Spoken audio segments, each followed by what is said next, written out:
pandemic, there's been a lot of talk about long COVID, but new research now shows there could be potential long-term impacts of routine viral illnesses like the common cold or flu. Nearly half of people with the flu experienced at least one symptom also associated with long COVID. According to the CDC, about 14% of U.S. adults reported having symptoms of having long COVID at least 3 months after having the virus. For more on all this, we welcome Dr. Susanna Hills here in Studio 57. She's a pediatric airway surgeon and professor at Columbia Medical Center. Thanks so much for being here.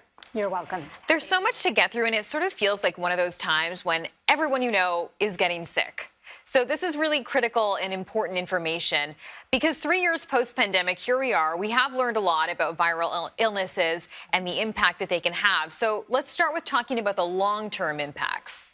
It's really, really interesting what we're learning now. We're sort of starting to think about viruses in a different way. We used to think of them as, something where you get sick for 5 days, for a week, and then you're done. And what COVID has taught us, and now this new research about the flu, is that we may be seeing effects for months or even longer after a virus.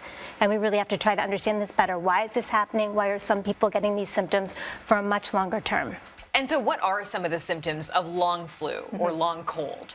They can be really variable, but we're hearing things like fatigue, headaches, brain fog. Everybody's talking about brain fog, or just feeling a sense of being unwell, getting tired more easily than you used to. And so there is this data that we're looking at, a 2021 medical study finding about 40% of people with the flu experience at least one symptom associated with long COVID, some of the ones that you spoke about. What do doctors know about this connection between long-term viral illnesses and how these symptoms can be treated? What we're learning from the research we've done about COVID over the last few years, and now this new research about the flu, is that people are somehow predisposed at times to having longer effects of the virus. For whatever reason, and we don't fully understand the mechanism or how this works, there's a group of people.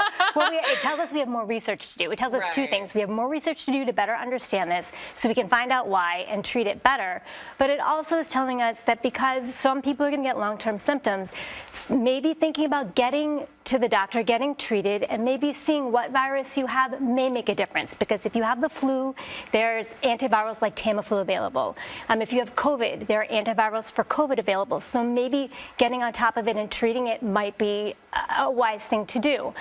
Certainly keeping in mind if you've been sick and you have long-term symptoms, talking to your doctor about it and trying to sort that out makes sense. But yeah, we have a lot to learn. This is an important point because I think there is some testing fatigue.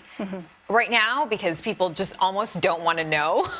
That can be an important reminder because when you do know what you have, that helps to treat it. It does, and if you're in a situation where you've had long symptoms from a virus before, then that might make you more inclined to get tested. For example, if you're higher risk because you have an autoimmune disease or other health factors that are going to put you at risk for issues with your organ systems or issues with other long-term problems, then getting tested may make sense. What we do know is the long-term effects of COVID may be more severe. Certainly, we're seeing that they're likely to affect a broader array of organ systems like the heart, like the kidneys, like the liver.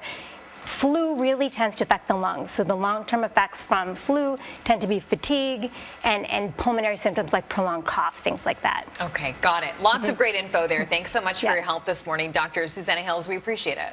Thank you. Happy to be here.